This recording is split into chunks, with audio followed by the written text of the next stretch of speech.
Congress party Karimnagar assembly నియోజకవర్గం ఇన్ఛార్జిని మారుస్తారని ఆ పార్టీలో ఊహాగానాలు ఇప్పుడు ఊపందుకున్నాయి. ఏ పార్టీకైనా జిల్లా రాజకీయాల్లో జిల్లా కేంద్ర అసెంబ్లీ నియోజకవర్గ రాజకీయాలు, ఆ రాజకీయాలకు నాయకత్వం వహించే నేతలు కీలకంగా వ్యవహరిస్తూ ఉంటారు. దీంతో కాంగ్రెస్కు జిల్లా అధ్యక్ష పదవి ఎంత ప్రాధాన్యతో కరీంనగర్ నియోజకవర్గ ఇన్ఛార్జి పదవికి కూడా అంతే ప్రాధాన్యత ఉంది. గత అసెంబ్లీ ఎన్నికలలో ఈ అసెంబ్లీ నియోజకవర్గంలో కాంగ్రెస్ అభ్యర్థిగా పురమల్ల శ్రీనివాస్ పోటీ చేసి ఓడిపోయారు. ఎమ్మెల్యేలు లేని చోట ఆ పదవికి పోటీ చేసిన వ్యక్తిని నియోజకవర్గం ఇన్ఛార్జిగా భావించడం ఆనవాయితీగా వస్తోంది. పురమల్ల శ్రీనివాస్ మొదట మంత్రి పొన్నం ప్రభాకర్ అనుచుడిగానే ఉంటూ వచ్చినా ఆ తర్వాతి క్రమంలో కొంత స్వతంత్రంగా వ్యవహరించడం ప్రారంభించారు. మరి జిల్లా అధ్యక్ష పదవి ఈ నేపథ్యంలో ఎవరిని వరించబోతోంది? ఏ సామాజిక వర్గానికి డీసీసీ బాధ్యతలు అప్పగిస్తారో, అక్కడి నాయకులు ఏమంటున్నారో ఈ స్టోరీలో చూద్దాం.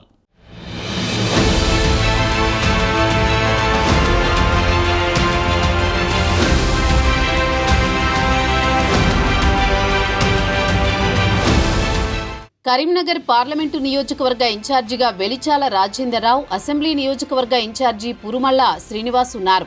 వారు ఆ పదవుల్లో నామమాత్రంగా మారిపోయారనే విమర్శలు వచ్చాయి. మంత్రి పొన్నం ప్రభాకర్ మాటే ఇక్కడ చెల్లుబాటవుతుందనే టాక్ బలంగా వినిపిస్తోంది. వారిద్దరూ ఆయన చెప్పిన దానికి తలూపడం మినహా చేసేదేమీ లేని విధంగా మారిపోయారనే భావన పార్టీ వర్గాల్లో ఉంది.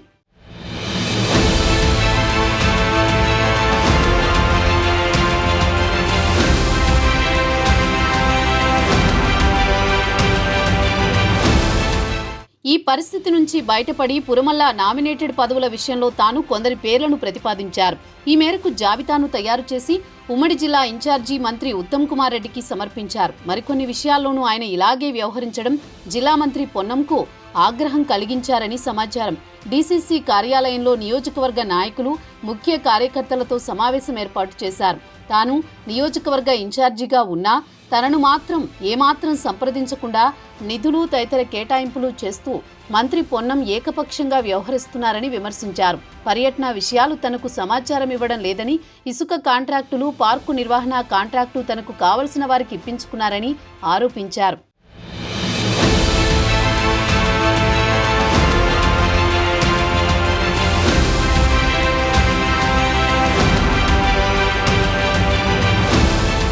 ఈ వ్యవహారం పార్టీలో తీవ్ర కలకలానికి దారితీసింది.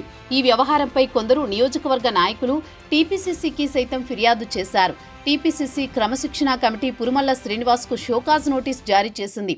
ఆయన దానికి ఏ జవాబు ఇచ్చారో, పార్టీ ఏం ఆలోచించిందో కానీ ఆ వ్యవహారంపై ఆ తర్వాత ఎలాంటి ప్రకటన వెలువడలేదు. అది అక్కడికి సద్దుమణిగినా పురుమల్ల శ్రీనివాస్ను నియోజకవర్గ ఇన్ఛార్జి పదవి నుంచి తొలగిస్తారని ప్రచారం ప్రారంభమైంది. కొద్ది రోజులుగా ఈ ప్రచారం ఊపందుకుంది.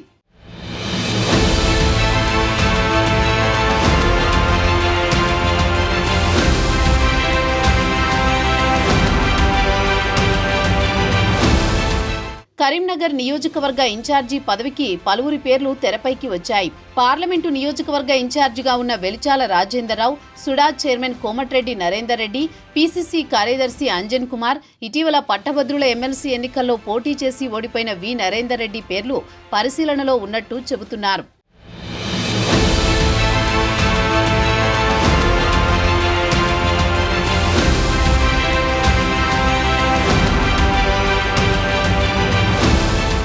నియోజకవర్గ ఇన్ఛార్జి పదవి ఎవరికి ఇవ్వాలన్నా మంత్రి పొన్నం ప్రభాకర్ మద్దతే కీలకం. ఆయన సూచించిన వారికి మాత్రమే పదవి దక్కే అవకాశం ఉంది. సుడా చైర్మన్ కోమటిరెడ్డి నరేందర్ రెడ్డిని ఆ పదవికి అంగీకరించని మంత్రి పొన్నం ఆయనకు నియోజకవర్గ ఇన్ఛార్జి బాధ్యత ఇచ్చే ప్రసక్తే లేదని అనుకుంటున్నారు.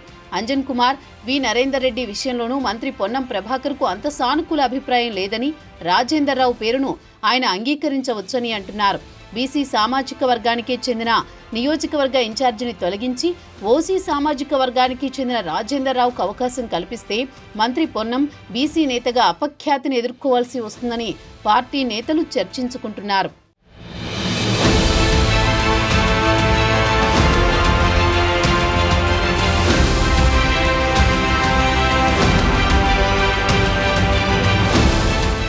మంత్రికి ఈ పదవి మార్పు కొత్త నేత ఎంపిక సవాలుగానే ఉంటుందనే భావన పార్టీ వర్గాల్లో వ్యక్తమవుతోంది.